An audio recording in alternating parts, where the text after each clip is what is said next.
God's people wanted to be set free from the Romans, but Jesus wasn't there to do that for them, because Jesus thought there's a bigger problem. People can't be friends with God at the moment because their lives are full of things that upset God, and they don't know how to have a relationship with him. So by Jesus' death, he got rid of those things and set us free from that so that we can have a relationship with him. The promised land that they and we get to enter in is heaven, eternal life with God, a relationship with our Father in heaven. That's what we're given by what Jesus has done by dying for us on a cross.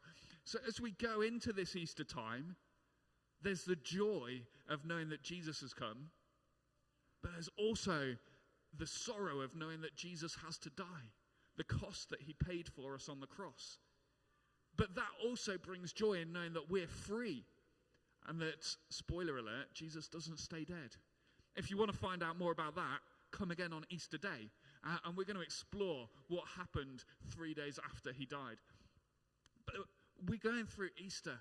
I really want us to have that in mind, to not forget that ultimately this isn't about eggs and chocolate or bunnies or chicks. This is about a man dying on a cross for you and for me and setting us free. And that's amazing news. So we're going to do some things to help us respond to that journey that Jesus did and that God's people did before that. So I'm just going to run round and show you what's going to happen at each place, because there's going to be lots of different ways that you can join in with this. So we started here at the back with God's people in captivity. And we've started a little paper chain here. And there's lots more bits of paper. And so if you can think of something that traps people today that you want to pray that God would help them with, that God would free them from, maybe it's you, maybe it's someone you know of, then come and write it on the paper chain and add it to this. The second bit was that there was someone sent from God to rescue. And so we're going to use pipe cleaners to make little people like this.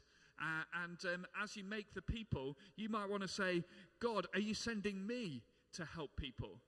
Or you might want to think about Jesus, who was sent to help you. There's descriptions of all of these by the activities, so you don't have to remember all of these. You'll have your brain jogged when you get there.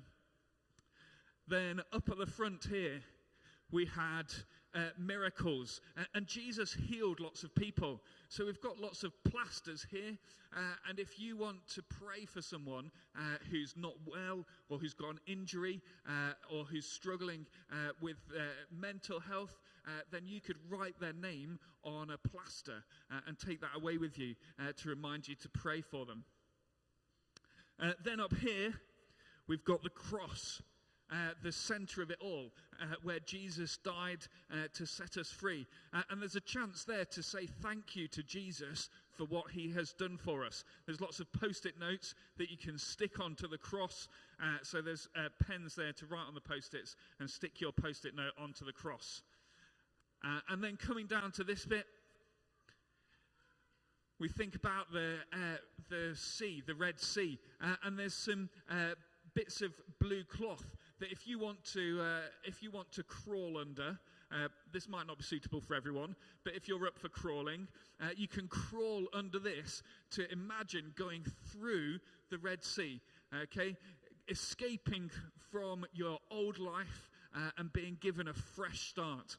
When people get baptized, they go down into the water as a symbol of being washed clean from their old life and come out to the start of a new life. And so you could symbolize that by going through that. So a new start for you or for Mansfield or for someone that you know. And then you're probably getting a bit tired by then. So then you get to the snacks. There's a line in the Lord's Prayer where Jesus encourages us to ask for our daily bread. And what he means is to ask for the things that we need. And probably there are many of you here in the church who think, do you know what? I could really do with God helping me with this. I really need this. So as you eat your biscuit, you can ask God for what you need. And then finally, God led the people into the promised land. And so this is where you can kind of just come back to your pews and just think with God about what are the things that you hope for, what are the things that you want to see happen in your life or in Mansfield, what are your hopes and dreams for the future. Okay, does that all make sense? We're going to have music that's going to be playing at the same time, and the band are going to be singing. So if you want to stay and be part of the singing, you can do that. Or you can feel free to go round the prayer stations in any order you like. Go to the one that you like best first, however you want to do it. And we're just going to pray and worship God through these 2 songs and through these prayers. Okay. 3, 2, 1. The band isn't ready. I'll let the band get up there, and then I'll give you the go ahead to go.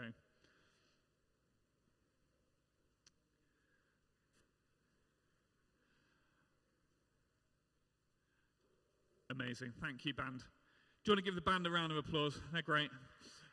As they lead us in worship today. So if you want to move around, you can do that. If you want to sing, you can do that. 3, 2, 1, let's go.